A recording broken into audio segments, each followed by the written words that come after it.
Welcome back, folks. Hope you're having a great week. This week I have something really exciting and really unexpected to show you. I don't know if you've been following the O-Gauge news this week. There's been a lot going on. But the first news to break was this piece right here from Menards. This is an engine, and we're going to open it together and see if it lives up to the hype. Sit back, relax, and enjoy.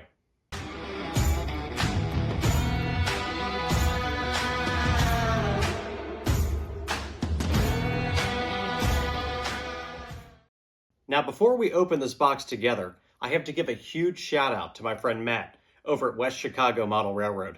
Check out his channel. If it wasn't for him, I may have gotten this news a bit too late and missed out on the opportunity.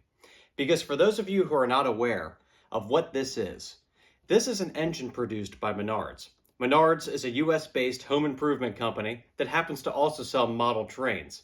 And they've been growing in popularity over the past couple of years.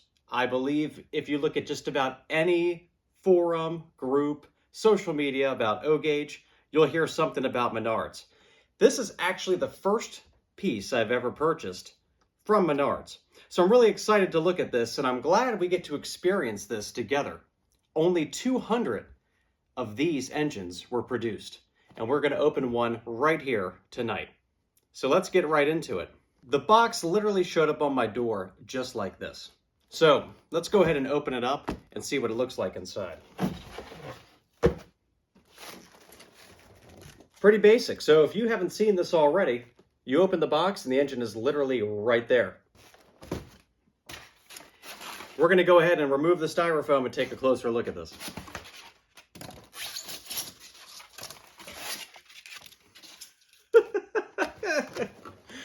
I don't know if you're familiar with Menards packaging, but I mean, this gets me excited.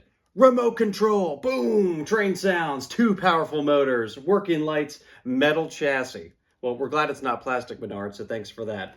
But look at this. It's like a Batman comic. That's fantastic. We're going to pull this out and take a closer look. Remove the cardboard container. So in the box, pretty basic. We have the engine. We have the remote control, which looks suspiciously similar to another manufacturer's control. So let's get this opened up and put it on the track and run it together. I can't wait to see what it sounds like, and I can't wait to see how it stacks up to some of the other similar F units that I own. All right, so we have the engine out of the box. A couple of battle scars, perhaps during shipment, I'm not sure. Again, this is a test piece that Menards is putting out, so they're really looking for feedback. So we're going to forgive the shipping damage. This engine was $149 after shipping, so really, when you compare this to the majority of O-Gauge engines you're going to purchase, I couldn't even believe how inexpensive this was. So we'll get this on the track and next to some of the other similar F units. You'll notice I have a post-war celebration series unit that's sitting right here. So we're going to compare the size of these because this Menards F unit is actually a little bit longer. And I find that to be pretty interesting. I also have an MTH Premier plated F7 sitting right back here. So we'll look at those as well. I was really excited though, because I read and saw so many posts about remotes not working out of the box, but mine's working. Thank you, Menards. The demo gods have smiled upon me for this. We're ready to go. We're going to power up the track and listen to this thing. All right, it's boot up time. I did notice there's a volume control right here on the side. This is like when I was a kid and I had one of those My First Sony cassette players. So I am skilled in how to operate the volume. No holding down buttons and turning the knob here. I call this simple, easy. Here we go. Instant sound. Remote is on. Oh, when the remote came on, it must have recognized my volume setting. That's kind of cool. Let's go max volume. So it's got a nice little sound here while it's sitting here idling.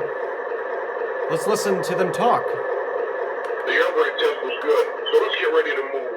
Roger that. We are ready to roll. Thanks, guys. Is that all it says? Then let's go. Dispatcher, 3945 East is ready to proceed. I heard some folks talking about how excited they were that it does road-specific dialogue. And that was pretty awesome. It just called out 3945. That's like legacy level sounds there. That's like vision line level sounds, right? Well done, Menards. Dispatch, I see the signal has gone from red to green. We are moving. Yes, the signal is green. I haven't done my signal yet. Let's hear the horn.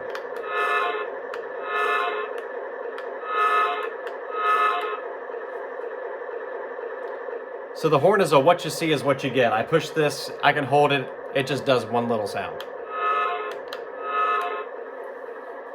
You know, decent. How about the bell? All right, I'm gonna start to roll a little bit here, and then we'll do our usual roll around the track. But let's go in reverse so I don't immediately fly off camera. Whoa. All right, so no steady roll here. You're moving or you're stopped. Look out, Menards is coming. All right. And forward. I noticed the backup light, and I'm assuming the headlight, are a very bluish LED, so that cool light, not necessarily a warm light. Oh yeah, that's blue. Hey, what's up, Menards? All right, so there you have it. And when you stop it, that engine stops. I mean, it's like boom, like brakes. So pretty cool. Has capacitors in it. I just pulled it off the track and you could hear it still making some sound. Just a couple of close-up looks at it before we really get it going. So we are, we're full-fledged chrome, so we're ready to go on Saturday night to the ice cream shop and show ourselves off with the rest of the hot rods here. Kind of neat though. I think it makes this unique. This is definitely going to be in my opinion, a collectible item just because of the hype and what it is.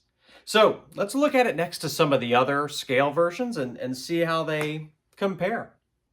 First, we're going to compare this to a Lionel post-war F3. This is actually the Celebration Series F3 from 1999. Not a scale engine, but let's roll this together and just kind of see how they look together. All right, I'm going to have my hand back here to hold both of them together. So you'll see the Menards engine is longer. You can see the nose sticking out a little bit further. Color-wise, hopefully my camera's doing this justice and picking these up, but, you be the judge. Again, we are doing this together, folks. We are comparing the Menards. We're evaluating this and seeing how it stacks up. So far, I gotta say, for an engine that was less than 200 bucks, I am not disappointed. Now we're gonna put something a little bit more detailed next to it and see how that compares. Now you're seeing the Menards Santa Fe sitting next to this MTH Premier plated F7 version of the Santa Fe F unit. When you look at the comparison, obviously when you look at a scale Premier model that has all of these finer details, that's where you can really see the comparisons pop out. Maybe not so much next to the post-war Celebration series, but still a cool unit. Taking a closer look at this model, when you get in a little bit closer, you'll see that Menards really did a good job on the war bonnet paint scheme. Applying smaller details when you look at it up close, underneath of the cab, running down the sides, looking at the top with the horns, some of the detailing across the roof of the engine, and then obviously details on the front. This model, in my opinion, is just a really great introduction by Menards into the O-gauge engine market. And if they continue to produce engines like this and continue to improve upon them, this is going to be a very compelling product and it's going to sell very well. So I've made up my mind on what I want to test as far as pulling power on this engine. And I've decided that I'm going to have my F7 pull its string of passenger cars out onto the main line. We're going to decouple and we're going to hook up Menards and see how it does pulling these scale passenger cars around the main line of the layout. Kick back. Let's see how this goes.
So what'd you think? I think Menards did a great job on this engine. But leave a comment, let me know how you thought the engine performed. How do you think it looks? What do you think Menards did well? What do you think they could do better? No better way to test than to do it together. I have to admit though, packaging didn't lie. Boom, pow, comic book experience tonight running this engine around and seeing what it can do. As always, a huge thank you to all of my subscribers, and thank you for checking out the channel if you're new. If you're here by accident, I hope you enjoyed. My name is Chris, and this is RVP Trains. We'll see you next time.